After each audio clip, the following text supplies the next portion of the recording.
The December wind cut through Boston's affluent Beacon Hill neighborhood like a knife, but nothing was as cold as Victoria Hastings' heart.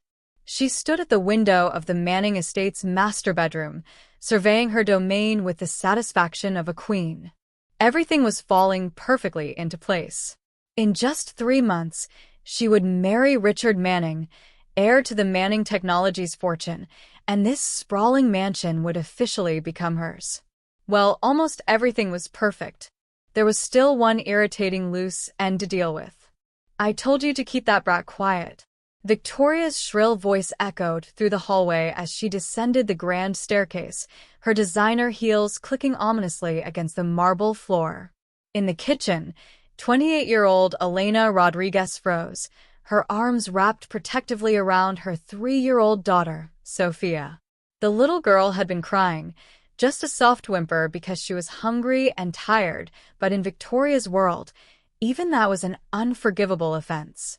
"I'm sorry, Miss Hastings," Elena whispered, her accent thick with the weight of fear and exhaustion. "She just needs—" "I don't care what she needs." Victoria's perfectly manicured hand slammed against the kitchen counter. "Do you know how much Richard pays you? Do you have any idea how generous he's been, giving you a job when no one else would hire a single mother with no references?" Elena bit her lip, tasting blood. She wanted to scream that she'd had excellent references, that she'd been a respected nurse back in Mexico before everything fell apart, before she'd had to flee with her baby to protect them both. But she couldn't. She needed this job. She needed the roof over their heads, the small servant's room in the attic, the meager wages that she sent back home to her sick mother. "Tonight, that child sleeps outside," Victoria announced, her blue eyes glittering with malice. "There's a perfectly good doghouse in the backyard. Since she wants to cry like an animal, she can sleep like one." "No." The word burst from Elena before she could stop herself. She clutched Sophia tighter, feeling her daughter's tiny arms wrap around her neck. "Please, Miss Hastings, she's just a baby. It's going to snow tonight. She could get sick, she could." "Then you'd better make sure she stays warm, hadn't you?" Victoria's smile was razor-sharp. "That's your choice, Elena. Put her in the doghouse for one night, teach her some discipline, or pack your bags and get out. Both of you. Tonight." Sophia's soft whimpering turned into frightened sobs against Elena's shoulder, and Elena felt her heart shatter into a million pieces. Where would they go? She had exactly $47 in her bank account. No family in America, no friends who could take them in, nowhere to run. "I'll make sure she's warm," Elena finally whispered, defeated. 2 hours later, as darkness fell over Boston and the first snowflakes began to drift down from the gray sky, Elena knelt in the Manning estate's backyard, trying to make the doghouse, a large wooden structure that had once housed the family's golden retriever, into something resembling shelter for her precious daughter. She'd snuck out blankets from the linen closet, knowing Victoria would probably fire her tomorrow anyway when she discovered them missing. She'd filled a thermos with warm milk, wrapped Sophia in every piece of clothing she owned, and held her close, singing softly in Spanish, the lullabies her own mother had once sung to her. "Mama, no like here," Sophia whispered, her dark eyes, so much like Elena's own, wide with fear and confusion. "I know, mi amor, I know." Elena choked back her tears, refusing to let her daughter see her cry. "But it's like camping, remember? Remember the story I told you about the princess who slept under the stars? You're my brave little princess, aren't you?" Sophia nodded uncertainly, clutching her worn stuffed rabbit, the only toy she owned. As Elena tucked her daughter into the makeshift bed inside the doghouse, her mind drifted back 5 years, to another life, another version of herself. She'd been Elena Vasquez then, a young nursing student in Mexico City, full of dreams and hope. She'd met him at a medical conference, Alexander Stone, a brilliant American businessman who was there to speak about healthcare technology innovation. He'd been different from anyone she'd ever known. Kind, passionate about making the world better, with warm gray eyes that seemed to see straight into her soul. They'd fallen in love over late-night conversations about changing the world, over shared dreams of helping people, over stolen kisses in the moonlight. For 6 perfect months, Elena had believed in fairy tales. Then his father had found out. Alexander Stone Sr., the billionaire founder of Stone Medical Enterprises, had made it crystal clear that his son would not be throwing his life away on some nobody nurse from Mexico. When Elena had discovered she was pregnant, she tried to reach Alexander, but his number had been disconnected. His emails bounced back. She'd been completely shut out of his life. She'd heard through mutual acquaintances that he'd been sent to Europe, that his family had arranged everything to separate them. She'd written letters that had been returned unopened. And then her own world had collapsed when her father had died suddenly, leaving debts to dangerous people who'd threatened her and her unborn baby. So Elena had run. She'd used the last of her savings to cross the border legally, had found her way to Boston where she'd heard there were jobs, had given birth to Sophia alone in a charity hospital, and had spent the last 3 years just trying to survive. She'd never told Alexander about Sophia. How could she, when she couldn't reach him? And would it have mattered? He'd chosen his family's money over their love. He'd disappeared without a fight. Mama?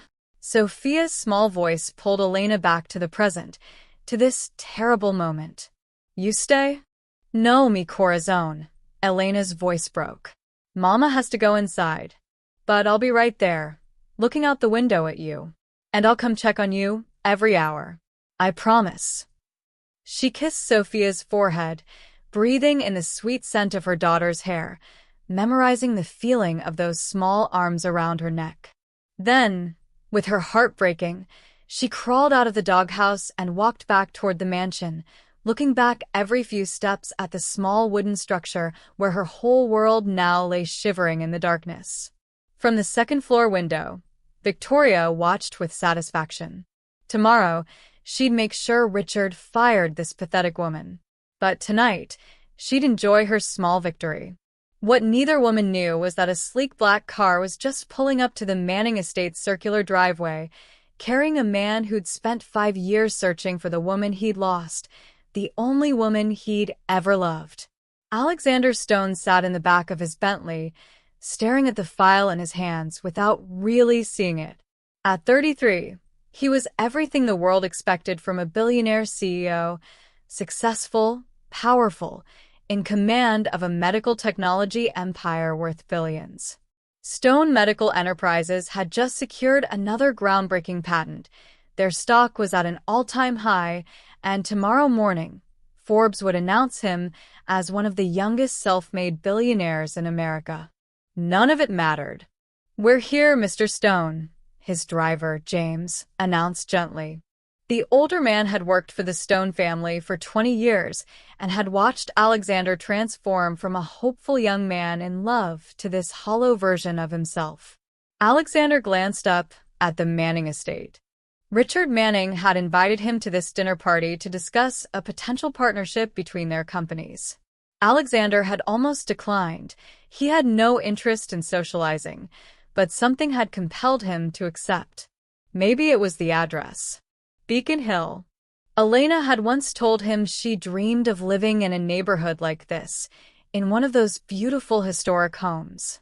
Elena. Her name still caused his chest to tighten with pain. 5 years ago, his world had been perfect. He'd met her at that conference in Mexico City, and for the first time in his privileged life, he'd felt truly alive. She hadn't cared about his money or his family name.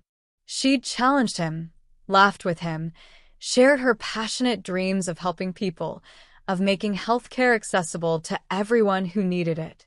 He'd planned to propose after 6 months. He'd already bought the ring, a simple diamond because Elena had once mentioned she didn't like flashy things. He'd been preparing to tell his father that he was going to marry her, move to Mexico if necessary, build a life together. Then his father had found out. Alexander still remembered that day with perfect clarity. He'd been called to his father's office, where the old man had presented him with a file full of evidence, doctored photos showing Elena with other men, fabricated reports claiming she was a gold digger with a history of targeting wealthy men, even fake medical records suggesting she had a drug problem. "I've already paid her off," his father had announced coldly. $100,000 to disappear from your life. "She took the money this morning. It's over, Alexander. You're flying to London tonight to head our European division. This infatuation ends now." Alexander had tried to reach Elena, desperate to hear her side, certain there had been some mistake. But her phone was disconnected, her apartment empty. He'd flown to Mexico City 3 times, searching for her, only to be told by her neighbors that she'd left suddenly, that no one knew where she'd gone. It had taken him a year to uncover the truth, to discover that his father had fabricated everything, that Elena had never taken any money, that she'd simply vanished.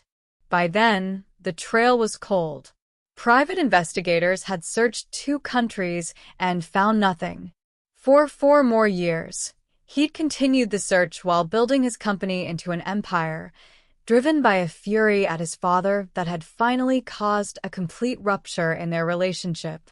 Alexander had bought out his father's shares, taken full control of Stone Medical, and hadn't spoken to the man in 3 years.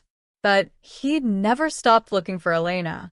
He'd never stopped hoping that somehow, somewhere, he'd find her again and get the chance to explain, to apologize, to tell her that he'd never given up on their love.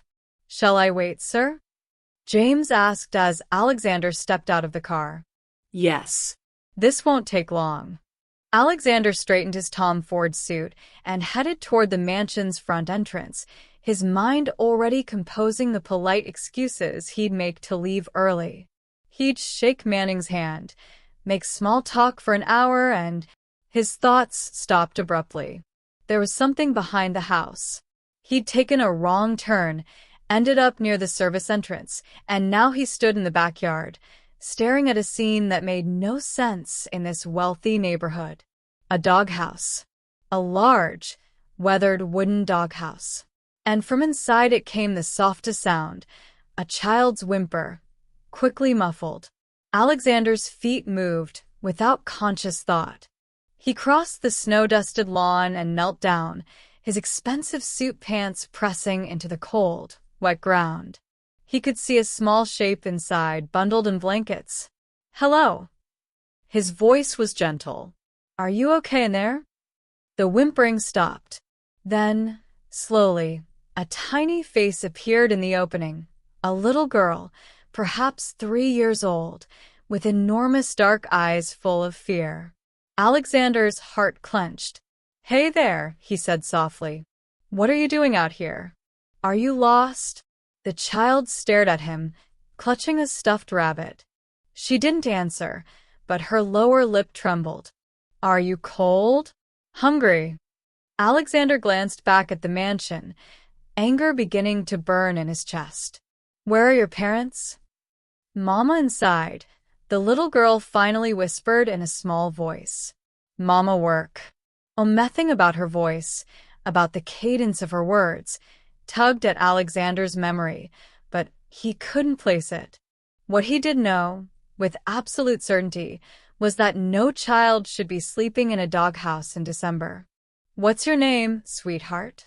"Sophia." "Sophia. That's a beautiful name."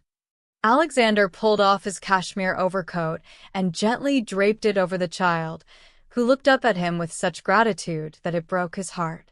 "Listen, Sophia, I'm going to go talk to whoever lives here and make sure you can sleep inside, okay? Where it's warm."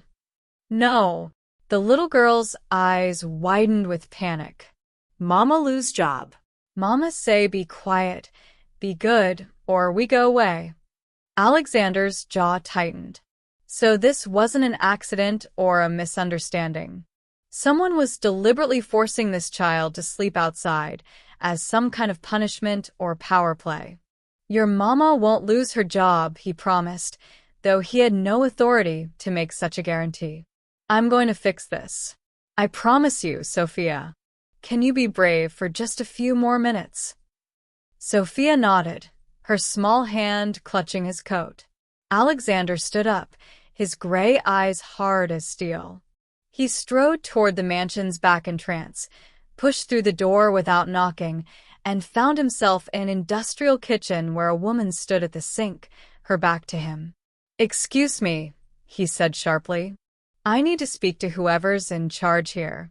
There's a child sleeping in a doghouse outside, and—" The woman turned around, and Alexander's world stopped. Time seemed to freeze, his heart forgetting how to beat. It couldn't be. After 5 years of searching, after thousands of hours of wondering and hoping and grieving, it couldn't be this simple. But it was. Elena? Her name fell from his lips like a prayer, like a question, like an accusation all at once. She stood there, her beautiful face thinner than he remembered, dark circles under those expressive brown eyes he'd seen in his dreams every night for 5 years, her hands frozen in the soapy water. "Alexander." Her voice was barely a whisper, her face going pale. No. "No, you can't be here. This isn't, you're not.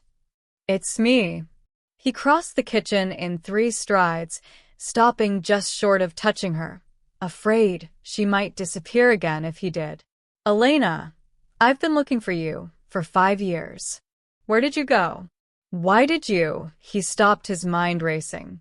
"Wait, that little girl outside. Sophia. She said her mama works here. Elena, are you?" Elena's hands moved instinctively to her stomach, a protective gesture that told Alexander everything he needed to know even before she spoke. "She's 3 years old," Elena whispered, tears streaming down her face now. "Her birthday is September 7th.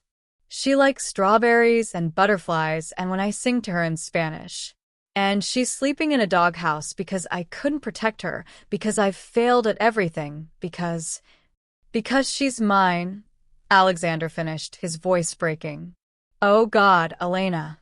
That's my daughter out there, isn't it?" Elena nodded, unable to speak. Alexander felt his knees go weak. A daughter. He had a daughter. For 3 years, he'd had a child, and he'd never known. Elena had been pregnant when she disappeared, had been raising their daughter alone, struggling and suffering while he'd been living in luxury, searching in all the wrong places. "I tried to reach you," Elena sobbed. "After I found out I was pregnant, I tried to call, to email, to write. Everything came back. Your father's people blocked me everywhere. And then my father died and there were debts and dangerous men, and I had to run to protect the baby and my father." Alexander's voice turned to ice. "Of course. He didn't just pay you off like he claimed. He did something worse." "He told me you never wanted to see me again," Elena whispered. "He said you were engaged to someone else, that I was just a fling to you. He said if I ever contacted you, he'd have me deported and make sure I never saw my baby again." "None of that was true," Alexander said fiercely, finally closing the distance between them, his hands cupping her face. "Elena, none of it. I have loved you every single day for 5 years. I've searched for you everywhere. I bought out my father's shares and cut him out of my life because of what he did. I never stopped loving you. Never." Elena's legs gave out, but Alexander caught her, holding her against his chest as 5 years of pain and longing poured out of both of them. "We have a daughter," he whispered against her hair. "We have a daughter, and she's sleeping in a doghouse." "Elena, what happened? How did you end up here?" Through her tears, Elena explained the struggle to survive as an undocumented immigrant, the difficulty finding work, the eventually obtaining a work visa, the desperate acceptance of this housekeeping position because she'd had nowhere else to go, Victoria's cruelty, tonight's punishment. With every word, Alexander's rage grew. But beneath the rage was something else, a fierce, protective love for the woman in his arms and the child he'd just discovered.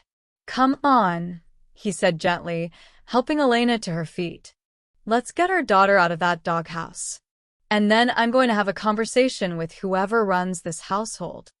Alexander, I'll lose my job, Elena protested weakly. Good, Alexander said grimly. Because you're never working here again. You and Sophia are coming home with me. Tonight. Right now. But, Elena.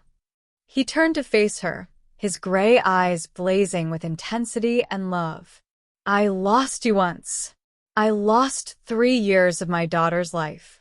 I'm not losing another second. Please. Trust me. Let me take care of both of you. Let me be the father Sophia deserves and the man you deserved 5 years ago. Elena looked into his eyes and saw the truth there, the love that had never died, the regret, the hope, the absolute determination to protect them. Okay, she whispered. Okay. Together, they walked out into the backyard where Sophia still huddled in the doghouse, clutching Alexander's coat. When she saw Elena, she scrambled out and threw herself into her mother's arms. Mama, it's okay, mi amor, Elena soothed. Everything's going to be okay now. Alexander knelt down beside them, and for the first time, he truly looked at his daughter, his flesh and blood, this miracle he'd never known existed. She had Elena's dark eyes and hair, but her nose was his, and when she smiled uncertainly at him, he saw his own smile reflected in her small face. Sophia, Elena said softly, this is Alexander. He's your papa. Sophia looked at Alexander with curiosity. Papa, she repeated. Yes, sweetheart. Alexander's voice cracked with emotion. I'm your papa, and I promise you, you will never, ever sleep in a doghouse again. You're going to have a beautiful bedroom with a big soft bed and all the toys you want and… He stopped, overwhelmed. Sophia reached out one small hand and patted his cheek. Papa sad. No, baby, Alexander whispered, tears streaming down his face. Papa is happy. The happiest I've been in 5 years. The moment was interrupted by a sharp voice from the mansion's back door. What the hell is going on out here? Victoria Hastings stood there in her designer dress, her face contorted with fury. Elena, I told you. She stopped, finally noticing Alexander. Her expression changed to recognition, then confusion. Mr. Stone? What are you doing in my backyard? Your backyard? Alexander stood slowly, his hand protectively on Elena's shoulder. You must be Richard Manning's fiancée. Tell me, MS? Hastings. Victoria Hastings. She tried to regain her composure, smoothing her dress. I'm sorry for this unpleasant scene, Mr. Stone. I'm dealing with an incompetent employee who can't control her. Stop talking, Alexander said coldly. Right now. Victoria's mouth snapped shut, shocked by his tone. Let me explain something to you, Miss Hastings, Alexander continued, his voice like ice. This woman is Elena Rodriguez. She's the mother of my child. My daughter. The daughter you forced to sleep in a doghouse in December. He took a step toward Victoria, who backed up nervously. I could destroy you for that. One phone call, and I could make sure you never work in this city again. That every door in Boston society closes in your face. I didn't know, she never said. But I'm not going to do that, Alexander continued.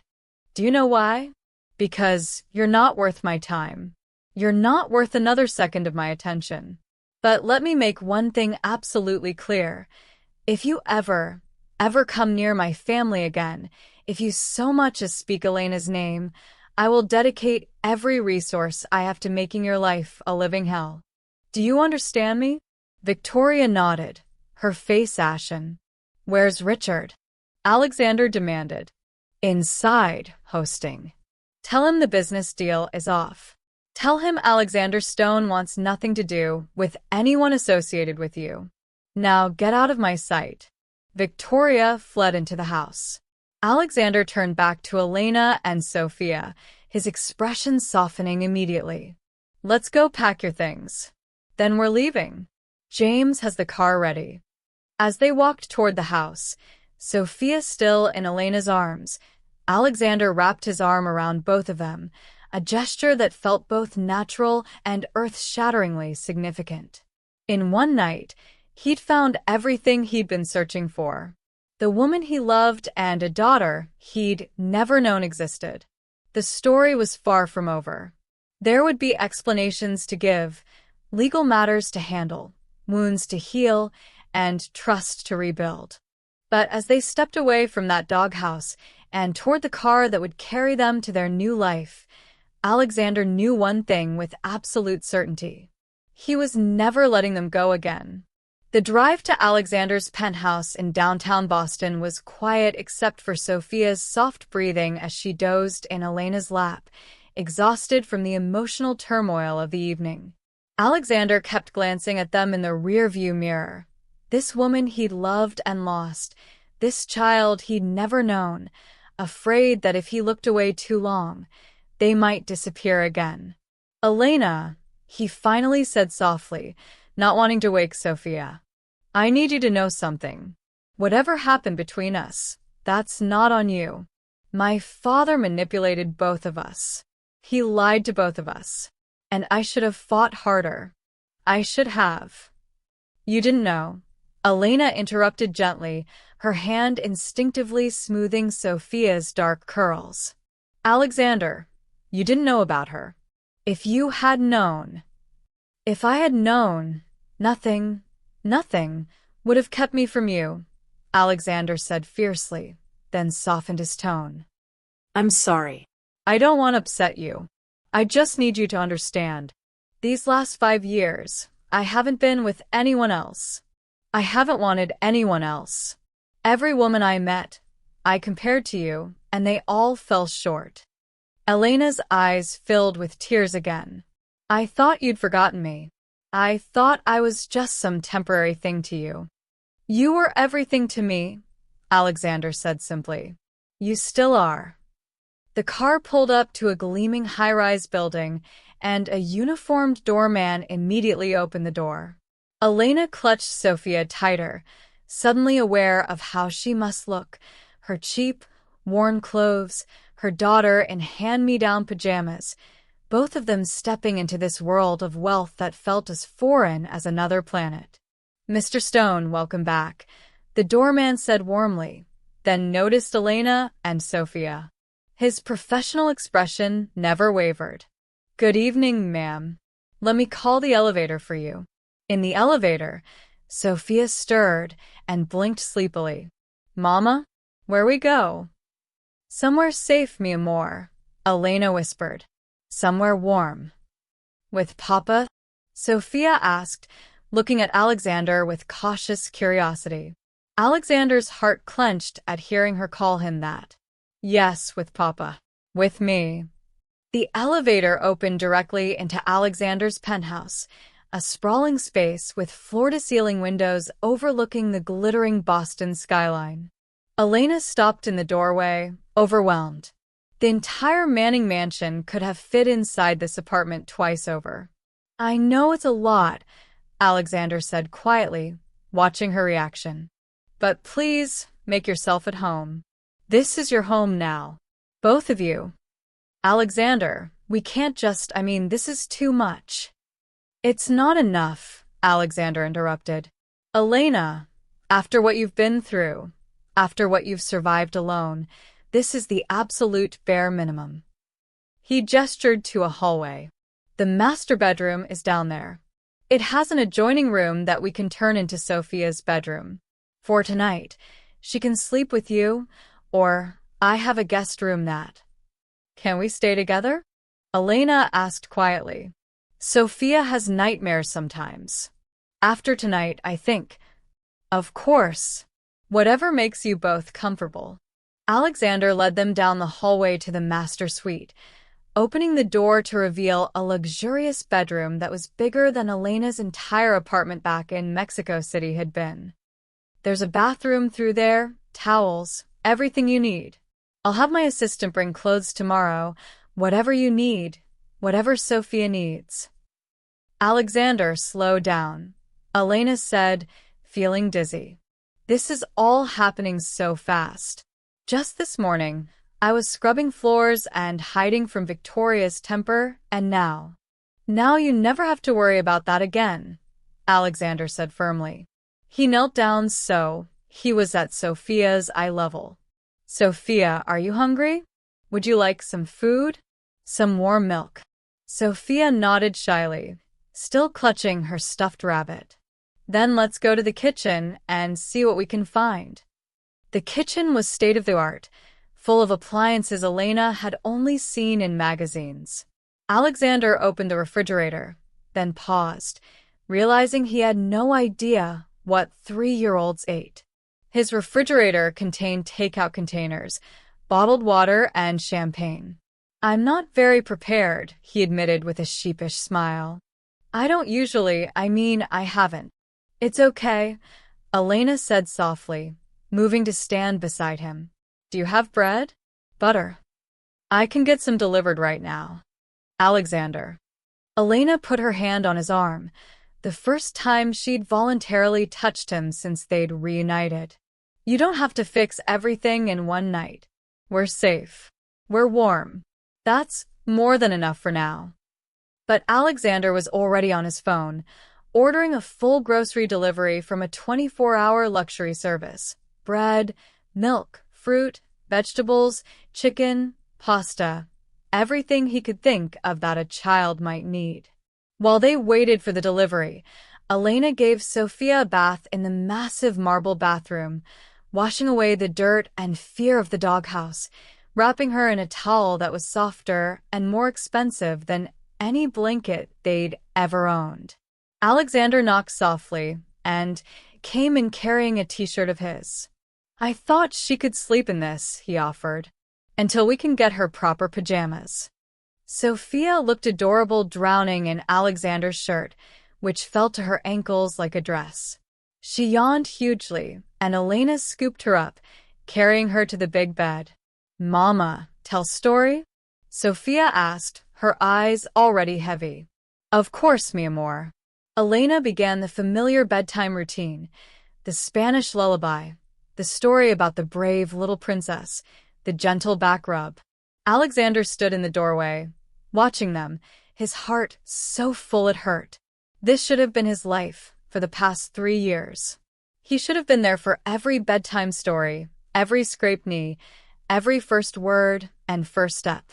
When Sophia finally fell asleep, Elena carefully slipped out of bed and joined Alexander in the hallway, leaving the door slightly ajar. She's beautiful, Alexander whispered. She's absolutely perfect.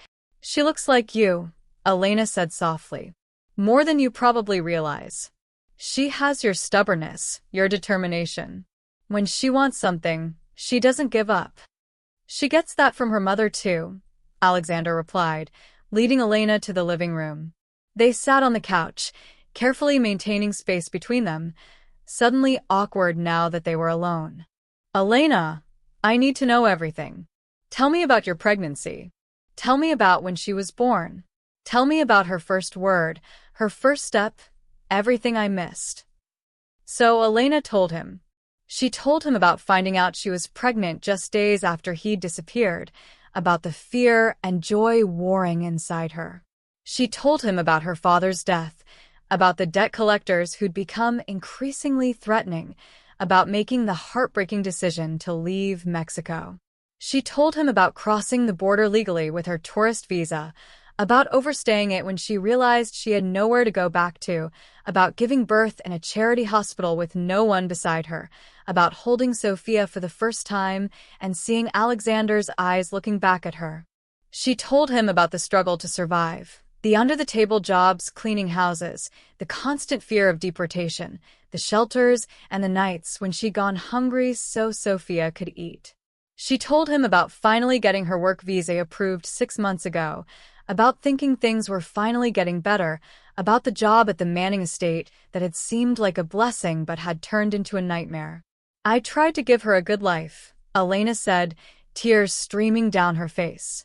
I tried to make up for her not having a father, for us not having money, for everything she was missing. But I failed her. I let her sleep in a doghouse, Alexander. What kind of mother? Stop, Alexander said firmly, moving closer and taking her hands. Elena, look at me. You are an incredible mother. You survived impossible circumstances to protect your daughter. You sacrificed everything for her. You are not a failure. You are the strongest, bravest person I've ever known. I used to imagine what I'd say if I ever saw you again, Elena admitted. I had this whole speech planned about how you'd abandoned us, how you'd chosen your family's money over us. But when I saw you tonight, all of that just disappeared. Because I saw the truth in your eyes immediately. You hadn't known. You hadn't chosen to leave us. I swear to you on everything I hold sacred, I had no idea, Alexander said. And my father's going to pay for what he did. I'm going to make sure he can never hurt anyone else the way he hurt us. I don't want revenge, Elena said quietly. I just want Sophia to be safe. To be happy. To have the childhood I couldn't give her on my own. She will, Alexander promised. And you, Elena, what do you want? For yourself? Not just as Sophia's mother, but as you? Elena was quiet for a long moment. I want to finish my nursing degree, she finally said. I want to help people like I always dreamed of doing. I want to stop being afraid all the time. And I want. She trailed off. What? Alexander prompted gently. I want to believe in fairy tales again, Elena whispered.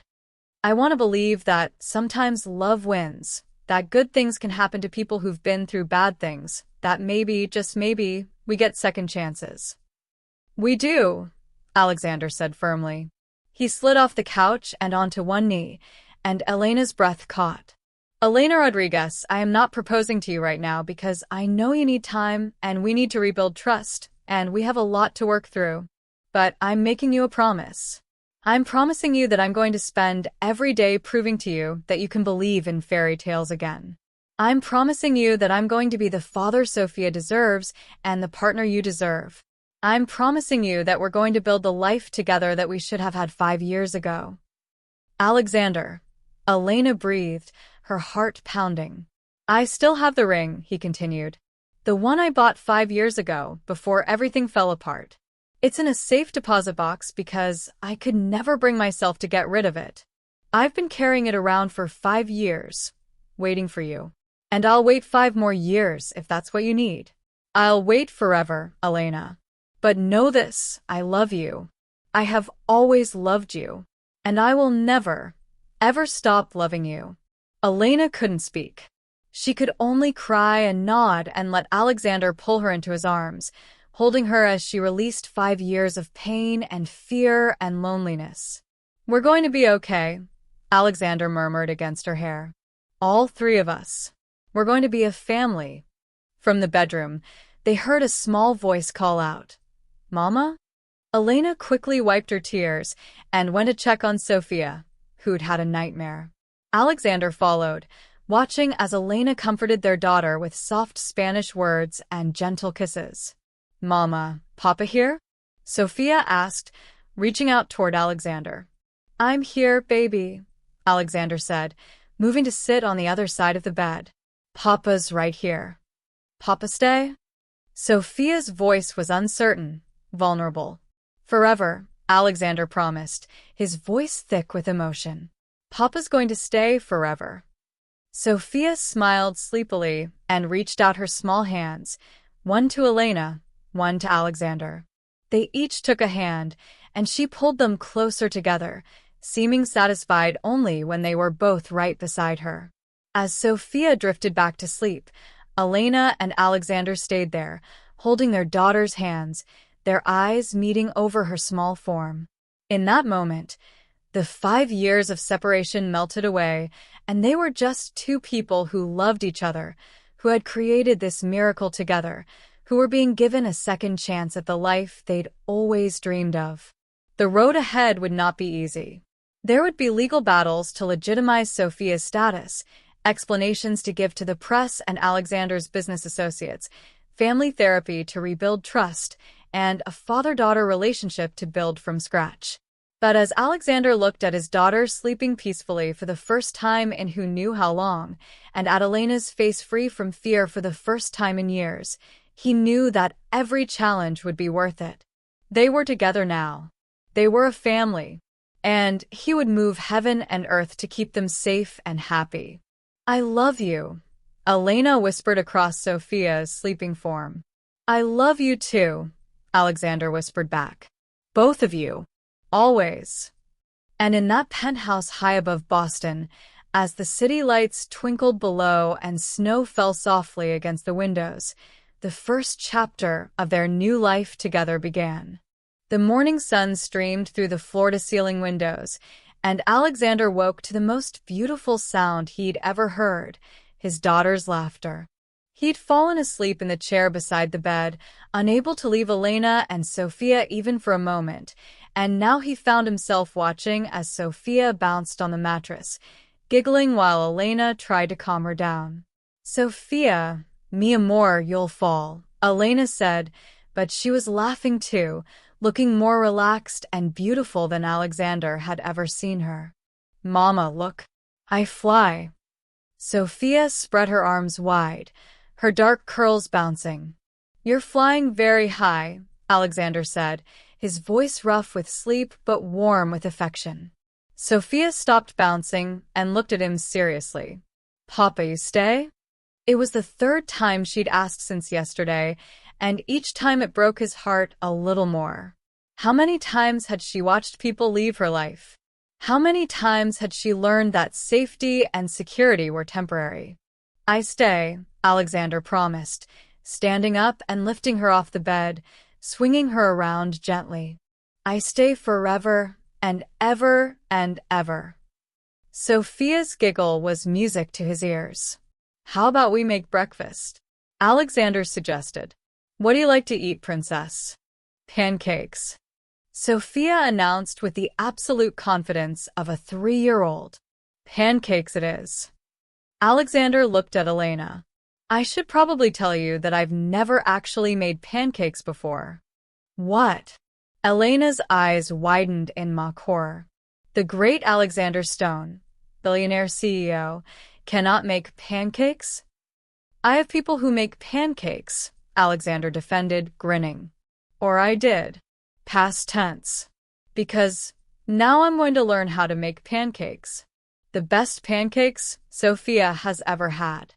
An hour later, the kitchen looked like a war zone. There was flour on the ceiling, nobody knew how it got there, batter on Alexander's expensive suit, which he'd never changed out of, and 3 burnt pancakes in the trash. But there were also 2 passable pancakes on a plate, cut into a smiley face, with strawberries for eyes. Sophia clapped her hands in delight. "Papa make happy pancake." "Papa made a mess," Elena corrected, but she was smiling as she helped clean flour off Sophia's nose. "Papa made memories," Alexander said softly, meeting Elena's eyes across the table. "That's what matters."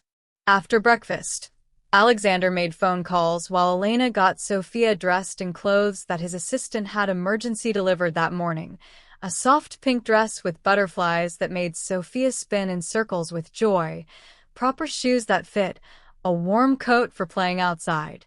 "Elena," Alexander called from his office. "Can you come here for a moment?" Elena found him at his desk, looking serious.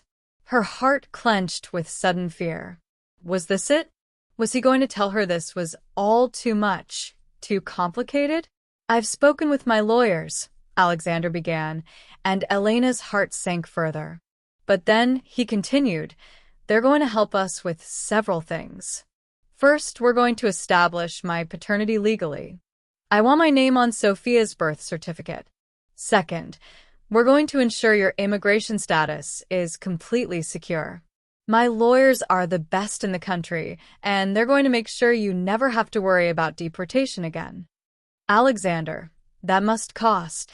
"I don't care what it costs," Alexander interrupted firmly.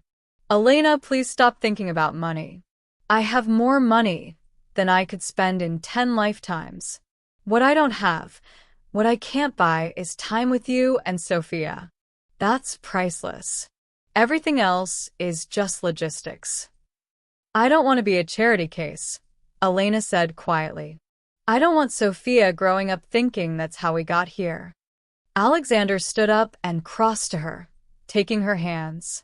You're not a charity case. You're the woman I love and the mother of my child.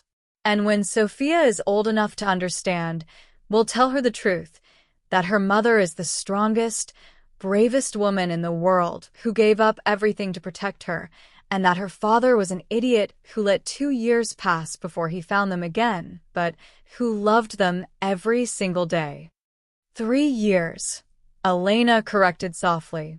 She's 3. I know. Alexander's voice cracked. I know, and I'll never forgive myself for missing those years. But I'm here now, and I'm not going anywhere. There was a knock at the door, and Alexander's assistant, Margaret, a efficient woman in her 50s who'd worked with him for 10 years, entered carrying multiple shopping bags. Mr. Stone, I've brought the items you requested, she said, then smiled warmly at Elena. Mrs. Rodriguez, I've taken the liberty of ordering clothes for both you and Sophia. I estimated sizes based on Mr. Stone's description, but if anything doesn't fit, we can exchange it immediately. Elena peeked into the bags and gasped. Designer clothes for her, adorable outfits for Sophia, toiletries, toys, books, everything they could possibly need.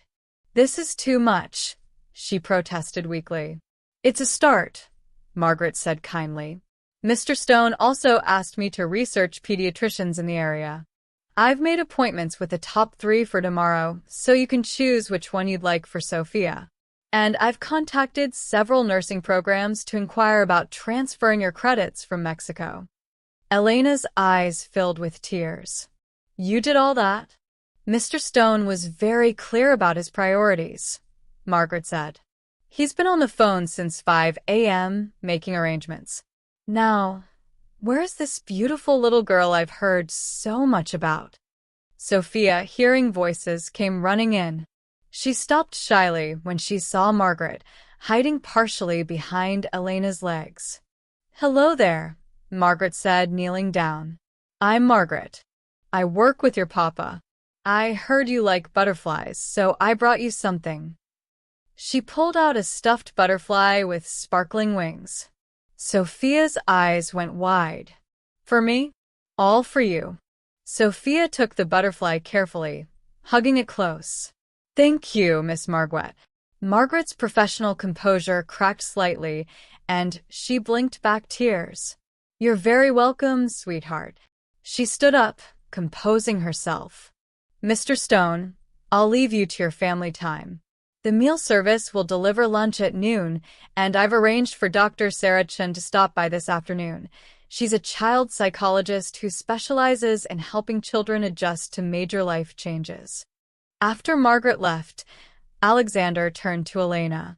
I know this is overwhelming. Tell me if it's too much, if I'm moving too fast. It is overwhelming, Elena admitted, but not in a bad way. I need time to process everything. 24 hours ago, I was terrified about where we'd sleep tonight. And now you're safe, Alexander finished. You're both safe, and you're going to stay safe. Elena, I need you to understand something. I'm not doing any of this out of guilt or obligation. I'm doing it because I love you, because Sophia is my daughter, and because taking care of the people you love isn't a burden. It's a privilege. The rest of the day passed in a blur. Dr. Chen arrived and spent time playing with Sophia, assessing her emotional state, and providing Elena and Alexander with guidance on helping Sophia adjust to all the changes in her life. She's remarkably resilient, Dr. Chen said after her evaluation. But she's also had significant trauma, instability, neglect from people in positions of power, the stress of watching her mother struggle. She's going to need consistency, predictability, and most importantly, security. She needs to know that this isn't temporary, that you're not going to disappear. "We're not going anywhere," Alexander said firmly. Good. "I'd like to see her weekly for the next few months, just to monitor her adjustment. And I'd recommend family therapy for all three of you as well. You're not just adding a father to Sophia's life, you're building an entirely new family structure." That evening, as Sophia played with her new toys in the living room, Alexander showed Elena something he'd been working on. "I want you to look at this," he said, pulling up designs on his tablet. "These are plans for renovating the second bedroom into a proper princess room for Sophia. But I want her input. What does she like? What colors, what themes?" Elena looked at the elaborate designs, a bed shaped like a carriage, walls painted with a mural of a fairy tale castle, custom bookshelves, a play area. "Alexander, it's too much." "It's not enough," Alexander insisted. "Elena, I missed her first 3 years. I missed her birth, her first smile, her first word, her first steps. I can't get those back. But I can give her the most magical childhood possible from this point forward. Please let me do this." Elena looked at the designs again, then at Sophia, who was making her stuffed animals dance together, humming happily. "She loves butterflies," Elena said softly. "And stars.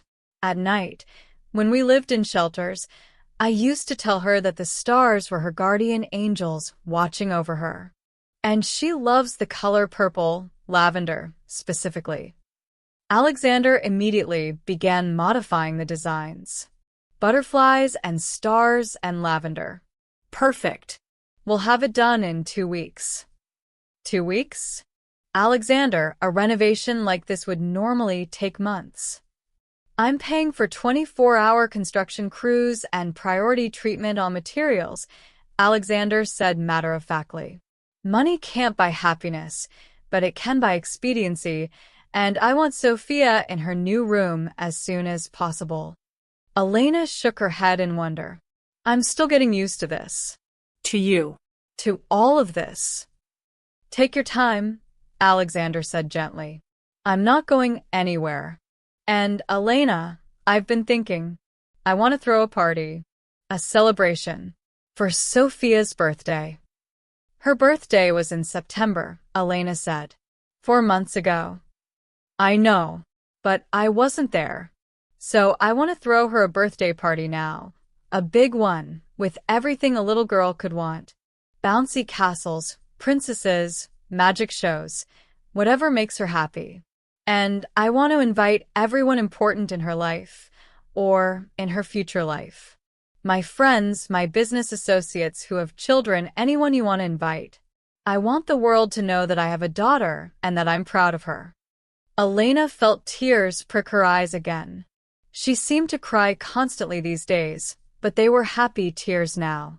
She's never had a real birthday party. Last year, I scraped together enough money to buy her a cupcake with a candle. This year, I couldn't even afford that.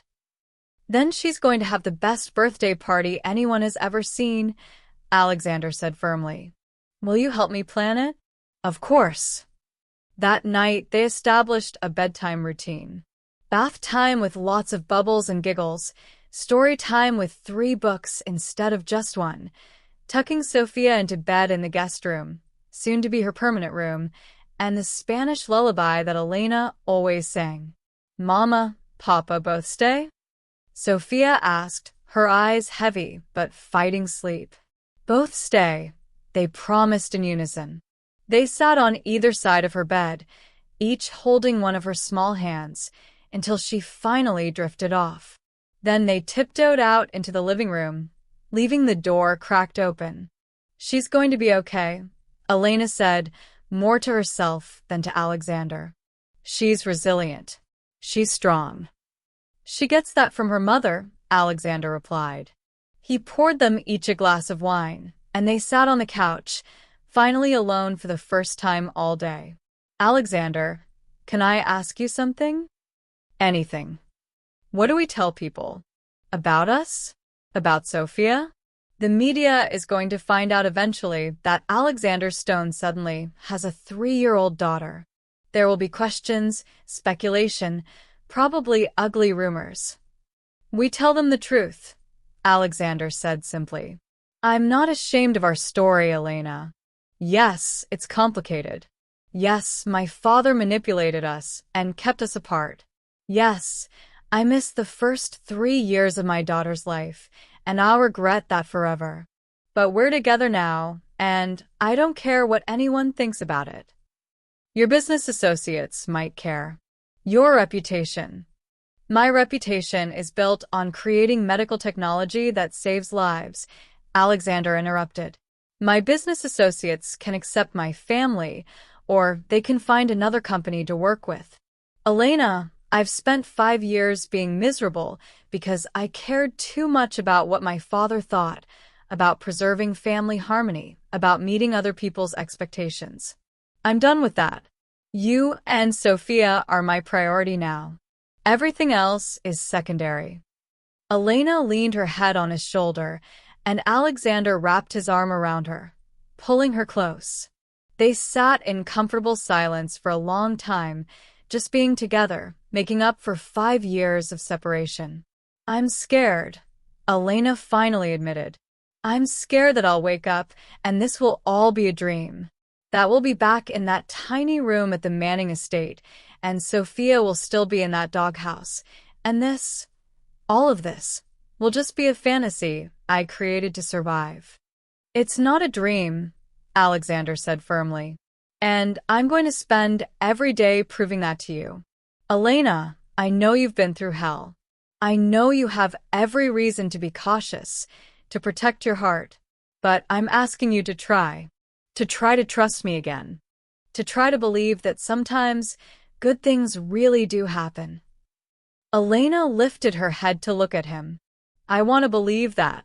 I want to believe in us again. Then let's take it one day at a time, Alexander suggested. We don't have to figure everything out tonight. We don't have to know exactly what our future looks like. We just have to choose each other every day and build from there. One day at a time, Elena repeated. I think I can do that. They talked for hours about Sophia, about their past, about their hopes for the future. Alexander told her about building his company, about the lonely years searching for her, about how he'd never given up hope. Elena told him about Sophia's personality, her quirks, her favorite things, everything he'd missed. Finally, exhausted, they checked on Sophia one more time.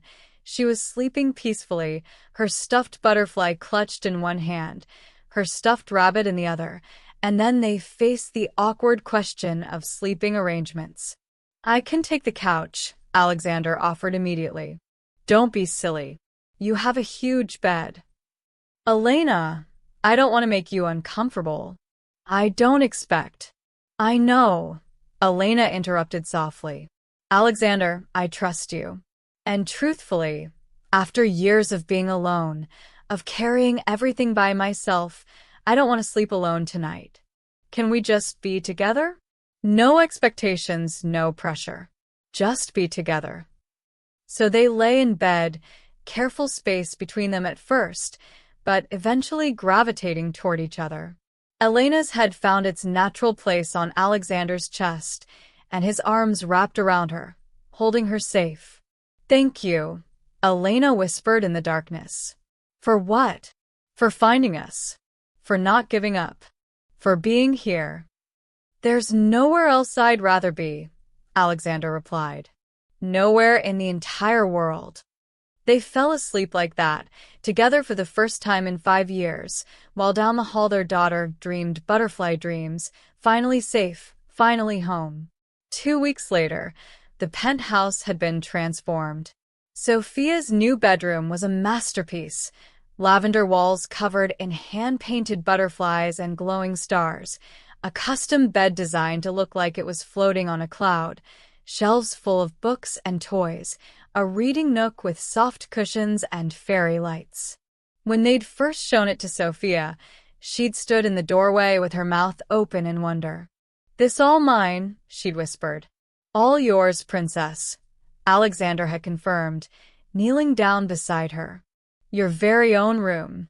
You never have to sleep anywhere scary ever again.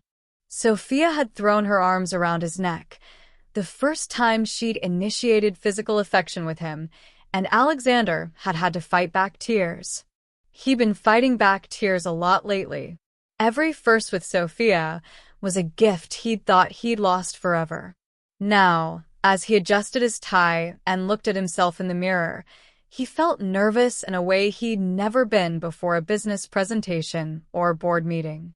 Today was Sophia's belated birthday party, and it mattered more than any deal he'd ever made. You look handsome, Elena said from the doorway. She was wearing a simple but elegant dress, lavender, to match Sophia's party theme. Alexander had offered to buy her something from a designer boutique, but she'd insisted on choosing something more modest. They were still navigating the balance between his wealth and her determination to maintain her independence. You look beautiful, Alexander replied. Elena, I'm nervous. What if Sophia doesn't like the party? What if it's too overwhelming for her? She's going to love it, Elena assured him. And if she gets overwhelmed, we'll take a break. We'll go to her room, calm down, and then come back. It's going to be fine, Alexander. But even Elena looked nervous. In the 2 weeks since that fateful night, they'd stayed in their own protective bubble, just the three of them, learning to be a family. Today would be the first time they'd face the outside world, and Elena knew that meant questions, judgment, and scrutiny. Alexander had been receiving calls all week from friends, business associates, and media outlets, all wanting to know about his mysterious family. His PR team had crafted a simple statement. Alexander Stone is delighted to announce that he has a 3-year-old daughter, Sophia, and is reconnecting with her mother, Elena Rodriguez. The family requests privacy during this time of adjustment. The statement had, predictably, caused a sensation. The business world was abuzz with speculation. Alexander Stone, the eligible bachelor billionaire who'd never been photographed with the same woman twice, suddenly had a toddler? The story didn't make sense, and people wanted answers. But today wasn't about answering questions. Today was about celebrating Sophia. The party was being held in the penthouse's main living area and rooftop terrace, which had been transformed into a butterfly garden wonderland. Professional party planners had created an enchanted forest theme with flowers, twinkling lights, and yes, hundreds of butterflies. Alexander had hired a butterfly sanctuary to bring live butterflies in special enclosures, and there would be a butterfly release as the party's grand finale. There was a bouncy castle shaped like a castle, a face-painting station, a magic show, a puppet theater, and a separate area for adults with catered food and an open bar. Alexander had invited about 50 people, some of his close friends and their children, business associates he trusted, and Elena's small circle of friends from the immigrant community she'd been part of. Mama, Papa, come see. Sophia's excited voice called from her bedroom. They found her standing on a step stool, looking at herself in the mirror. She was wearing a lavender princess dress with butterfly details, her dark curls crowned with a delicate tiara. She looked absolutely magical. Oh, mi amor, Elena breathed. You look like a real princess. Pretty? Sophia asked, spinning to make the dress twirl. The prettiest princess in the whole world, Alexander confirmed, his voice thick with emotion. He pulled out his phone and took about 50 photos, much to Sophia's delight. The guests began arriving at noon. Alexander had hired security to manage the entrance and ensure no uninvited media made it past the lobby. As people arrived, they couldn't hide their shock at the transformation in Alexander Stone. The notoriously work-obsessed businessman was wearing a party hat and holding a 3-year-old's hand, introducing her to everyone with unmistakable pride. Everyone, this is my daughter, Sophia, he said over and over, and each time the words felt more real, more permanent. Sophia, who'd been shy and withdrawn just 2 weeks ago, was slowly coming out of her shell. The child psychologist had explained that consistent love and security would help her trust again, and it was already showing. She let people admire her dress, proudly showed them her butterfly bedroom, and even agreed to let the face painter transform her into a butterfly princess. Elena watched from the sidelines, overwhelmed by the generosity and acceptance of most guests. Several of Alexander's friends had pulled her aside to welcome her warmly, to thank her for raising such a wonderful little girl, to assure her that they were happy for Alexander. But there were also the whispers. Elena could feel some people's eyes on her, could imagine what they were thinking. Gold digger. Opportunist. Where had she been for 3 years? Was the child really Alexander's? One woman, Clarissa Beaumont, an old family friend of the Stones, was less subtle in her suspicion. "So, Ms. Rodriguez," she said, approaching Elena with a tight smile. "How convenient that you reappeared just when Alexander is at the height of his success." "Actually, I didn't reappear," Elena said calmly, though her heart was racing. "Alexander found me. I was working as a housekeeper." "Of course." Clarissa's tone suggested she didn't believe a word. "And the child? How can you be certain she's Alexander's?" Before Elena could respond, a strong hand settled on her shoulder. Alexander had appeared, his expression pleasant, but his voice ice-cold. "Clarissa, let me be absolutely clear about something. Sophia is my daughter. I have 0 doubts about that. And Elena is the woman I love and have loved for 5 years. If you have a problem with that, you're welcome to leave. Otherwise, I suggest you remember that you're a guest in my home at my daughter's birthday party, and you conduct yourself accordingly." Clarissa blanched. "I was just leaving," Alexander finished. "Yes, I think you were. Goodbye, Clarissa." After Clarissa left, Elena leaned against Alexander. "That's going to happen a lot, isn't it? People questioning whether Sophia is yours, whether I'm using you." "Let them question," Alexander said firmly. "Elena, I don't care what people think. The paternity test results came back yesterday. Not that I needed them, but my lawyers wanted them for the legal documentation. Sophia is genetically mine, which we both already knew. Anyone who doubts that can deal with me." "You got a paternity test?" Elena asked, surprised he hadn't mentioned it. "Just for legal purposes," Alexander assured her. "I never doubted it for a second. But having legal proof makes the paperwork easier, for adding me to her birth certificate, for establishing custody arrangements, for everything." "Custody arrangements?" Elena felt her heart skip a beat. "Joint custody," Alexander clarified quickly. "Elena, I'm not trying to take Sophia away from you. You're her mother, and you've done an amazing job raising her alone. I just want it legally established that I'm her father, with all the rights and responsibilities that come with that. We'll work out the details together, where we all live, how we co-parent, all of it." Before Elena could respond, Sophia came running up, dragging one of Alexander's friend's children with her. "Papa." "This my new friend Emma. She 4 years old." "That's wonderful, princess," Alexander said, genuinely delighted to see Sophia making friends. The party continued with pure childhood magic. Sophia rode on a real pony that had been brought up the service elevator, much to the building staff's surprise. She released butterflies on the rooftop and squealed with delight as they landed on her hands. She ate cake, a towering confection decorated with edible butterflies, and got frosting all over her face. She opened presents and was equally delighted by expensive toys and simple coloring books. But the best moment came during the magic show. The magician called Sophia up as his assistant, and she helped him make a rabbit appear from a hat. When the trick was successful, Sophia turned to look at the audience, found Elena and Alexander sitting together, and her whole face lit up. Mama, Papa, you see? I do magic.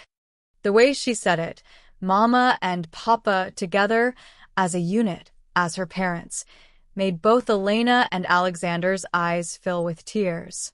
After the party, after all the guests had left and Sophia had fallen asleep still wearing her tiara, Elena and Alexander cleaned up together, talking quietly. That was a good day, Elena said softly. A really good day. It was perfect, Alexander agreed. Did you see how happy she was? How she played with the other kids? Dr. Chin was right. She's incredibly resilient. She takes after her father, Elena said with a small smile. Stubborn and determined.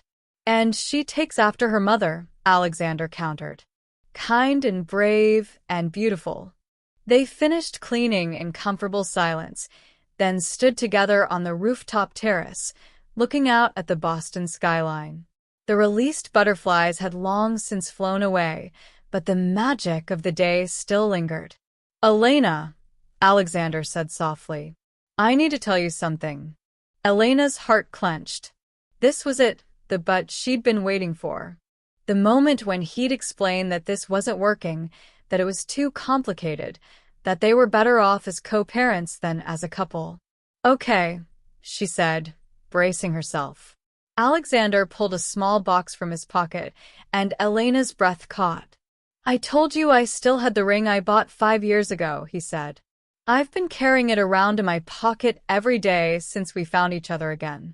And I know that it's too soon. I know we need more time, more healing, more trust building. I'm not proposing to you right now, Elena, but I want you to have this ring. I want you to keep it, to hold on to it, and when you're ready, if you're ever ready, I want you to tell me. And then I'll propose properly, and we'll get married, and we'll be a family officially.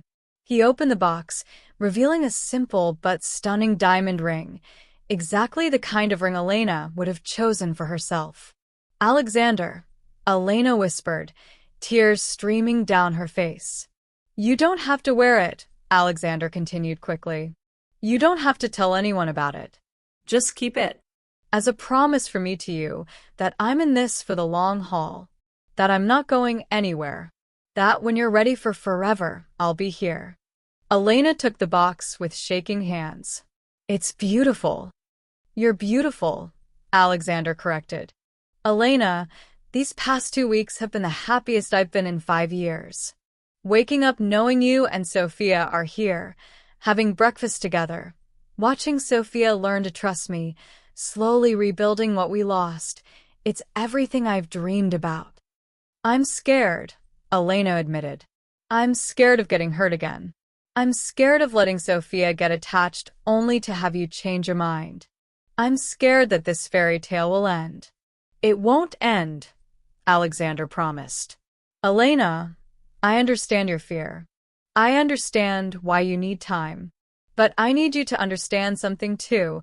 I have loved you for 5 years. I loved you when I thought I'd never see you again. I loved you when I didn't know where you were or if you were safe. I loved you when I didn't know we had a daughter together. My love for you hasn't wavered or changed or diminished. It's only grown stronger. Elena looked down at the ring, then back up at Alexander. Can you promise me something? Anything. Promise me that if we do this, if we build a life together, it won't just be about Sophia. Promise me that you love me for me, not just because I'm her mother. Elena Rodriguez, Alexander said firmly, taking her face in his hands. I fell in love with you before Sophia existed. I loved you when you were a nursing student with big dreams and an even bigger heart. I loved the way you challenged me, the way you saw the world, the way you made me want to be a better man. Sophia is the most incredible gift, and I love her more than I ever thought possible. But my love for you stands on its own. You are not just Sophia's mother to me. You are Elena, the woman I love, The woman I've always loved. The woman I will always love. Okay, Elena whispered. Okay. Okay, I'll keep the ring. Okay, I'll try to trust this. Okay, I'll believe in fairy tales again. She smiled through her tears. But, Alexander, I need to do this right. I need to finish my nursing degree. I need to build my own career, my own identity beyond being your girlfriend or Sophia's mother. I need to know that I can stand on my own 2 feet, even while standing beside you. Then that's what we'll do, Alexander said immediately. We'll get you enrolled in nursing school. We'll hire a nanny to help with Sophia, so you can study. We'll make it work, Elena. Whatever you need. I don't want a nanny, Elena said firmly. I've been Sophia's only parent for 3 years. I don't want to outsource her care now that we finally have stability. Then we'll figure something else out, Alexander said. Maybe I can cut back my hours. Maybe we can coordinate our schedules so one of us is always with her. The details don't matter, Elena. What matters is that we do this together. As partners. As equals. Elena stepped into his arms, letting herself be held, letting herself feel safe. I think I'm starting to believe this is real, she whispered against his chest. It's real, Alexander confirmed, holding her tight. This is real, and it's forever, and nothing is going to take it away from us again. From inside the penthouse, they heard Sophia's sleepy voice calling, Mama? Papa? They went to her together, finding her sitting up in bed, still half asleep. Bad dream? Elena asked, sitting on one side of the bed while Alexander sat on the other. Sophia shook her head. Good dream. Dream we all together. All happy. That's not a dream, baby, Alexander said softly. That's real. We are all together, and we are happy. Forever? Sophia asked, echoing the word she'd heard so often lately. Forever. Elena and Alexander promised in unison. Sophia smiled, satisfied, and lay back down. Within minutes, she was asleep again, secure in the knowledge that her parents, both of them, were there. As Elena and Alexander tiptoed out of her room, Elena slipped the ring box into her pocket. She wasn't ready to wear it yet. She might not be ready for months or even years. But having it, knowing it was there, knowing that Alexander was willing to wait as long as it took, that was enough for now. They were building something beautiful, something real, something worth waiting for. And for the first time in 5 years, Elena let herself believe that happy endings were possible after all. Section 6. Forever starts today. 6 months later, Elena stood in her cap and gown, looking out at the sea of graduates assembled for Boston University's nursing program ceremony. She'd done it. Against all odds, despite everything she'd been through, she'd completed her degree and was about to become a registered nurse. In the audience, Alexander sat with Sophia in his lap, both of them beaming with pride.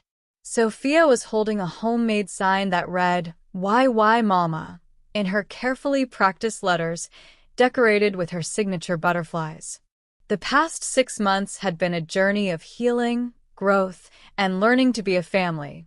They'd found their rhythm, Elena attending classes while Alexander adjusted his work schedule to be home with Sophia, family dinners every night where they shared the highs and lows of their days, weekend adventures exploring Boston together. Elena had been right about needing to build her own identity. Finishing her degree had given her a sense of accomplishment that had nothing to do with being someone's girlfriend or someone's mother. She was Elena Rodriguez, RN, a professional in her own right, with skills and knowledge and the ability to help people. She'd already accepted a position at Boston Children's Hospital, working in the pediatric oncology ward. It was heartbreaking work, but it was also meaningful work, exactly what she'd dreamed of doing all those years ago in Mexico City. Elena Rodriguez, the announcer called, and Elena walked across the stage to receive her diploma. From the audience, Alexander and Sophia jumped to their feet, cheering louder than anyone else. Sophia's little voice calling, "Mama, Mama," rang out across the auditorium, and Elena couldn't stop smiling. After the ceremony, they went to a celebration lunch, just the three of them, intimate and perfect. "I'm so proud of you," Alexander said, raising his glass in a toast. To Elena, who proves every single day that she's the strongest person I've ever known. "To Mama," Sophia echoed, raising her sippy cup. "To us," Elena added softly. "To our family." They clinked glasses, and Sophia giggled at the sound. Later that evening, after Sophia was in bed, Elena and Alexander sat on their rooftop terrace, the same place where they'd had Sophia's party, the same place where he'd given her the ring 6 months ago.